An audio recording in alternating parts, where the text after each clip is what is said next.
14-year-old Carly Gregg arrives home with her mom from school. In less than an hour, she'll shoot her 3 times, then text her stepdad pretending to be her mother. 911, what's the location of your emergency?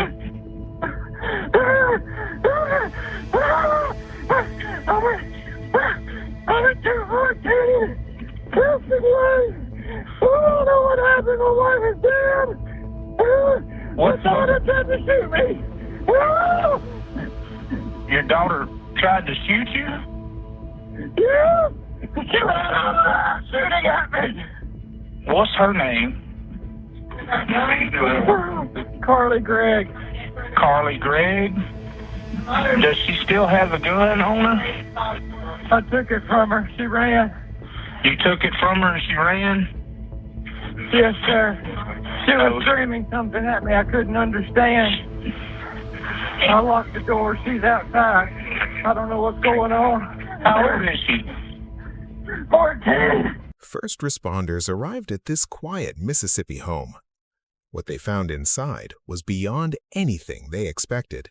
I need you to talk to me. What is your son wearing? He was in jeans and a grayish t-shirt. He's got short, brownish hair. So, jeans, a gray t-shirt, short brown hair. She ran into the backyard. I tried to follow her. She jumped the fence and ran.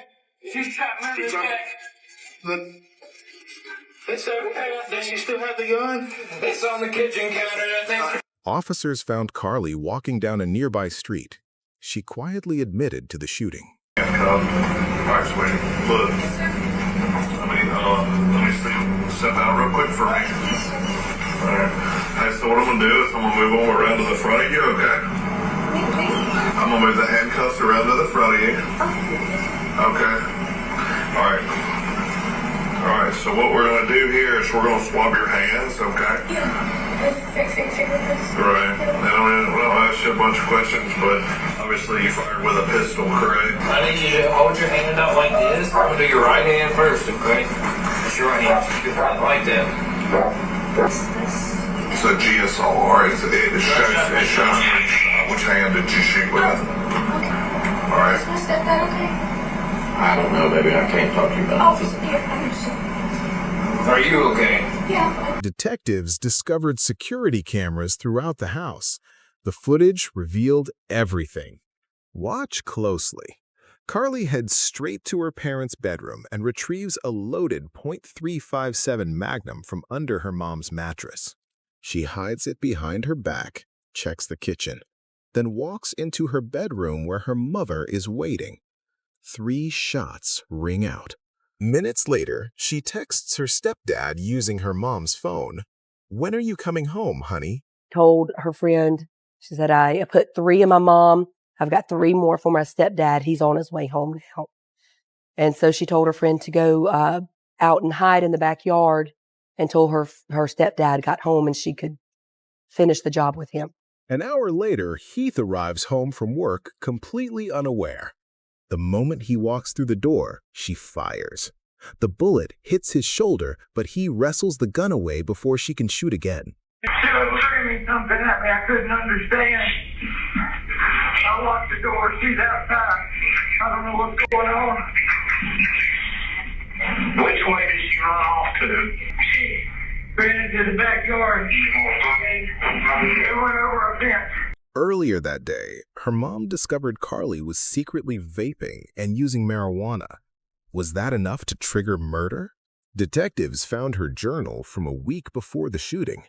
She described hearing voices and feeling emotionally empty. She writes these tenets down, and one of them says, it's okay to be evil.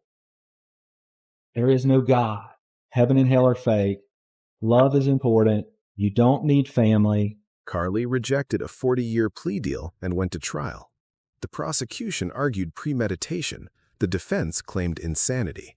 That Ashley then goes into Carly's room. You'll hear that while Ashley is in her room, that Carly's still outside.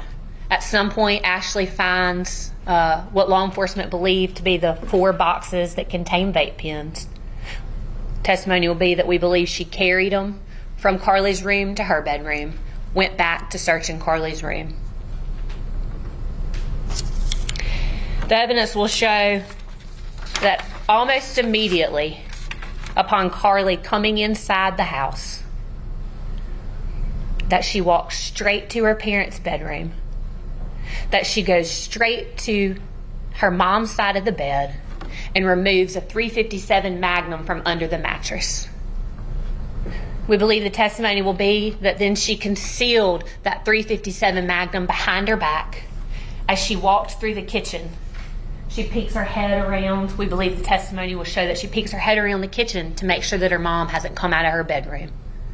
We believe the evidence will then show that she walked with that .357 Magnum behind her back, walked in to her own bedroom, and then fired 3 shots into her mother, killing her. Why did this exceptional child with no history of violence, who was loved by her friends, her teachers, her parents, who had a good home life, who loved her mother, why did she shoot her mom?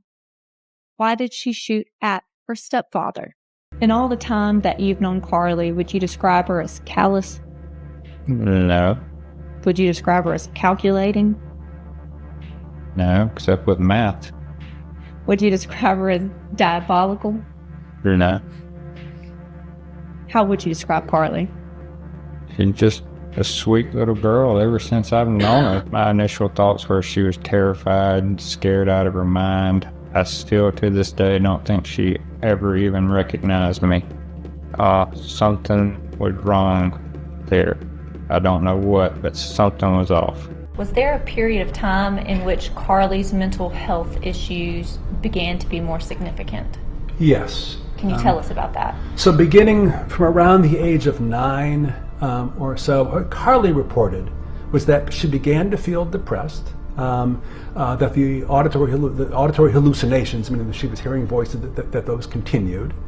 And as I understand it, she'd been cutting herself for about 2 years, so starting around the age of 12, that she would, on a fairly regular basis, make superficial cuts on her thighs as a way to help manage her anxiety and distress. So writing on March 12th, Tuesday, she writes, "I think I had a psychotic break earlier.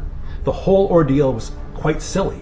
I actually spoke with one of the voices in my head." She told me that the only thing the voices said to her were things that were kind of elitist, like you're better than those people. Like that's the only thing she told me. Carly does not meet Mississippi's standard for insanity at the time of the offense, and that she knew the nature, quality, and wrongfulness of her actions. Verdict of the jury is count 1. We, the jury, find the defendant, Carly Madison Gregg, guilty of first-degree murder as charged in the indictment. Count 2. We, the jury, find the defendant, Carly Madison Gregg, guilty of attempted murder as charged in the indictment. Count 3. We, the jury, find the defendant, Carly Madison Gregg, guilty of tampering with evidence as charged in the indictment. Please be seated, Ms. Gregg. Sentenced to life without parole. At 15 years old, Carly Gregg will spend the rest of her life in prison. What are your thoughts? Comment below and subscribe for more true crime cases.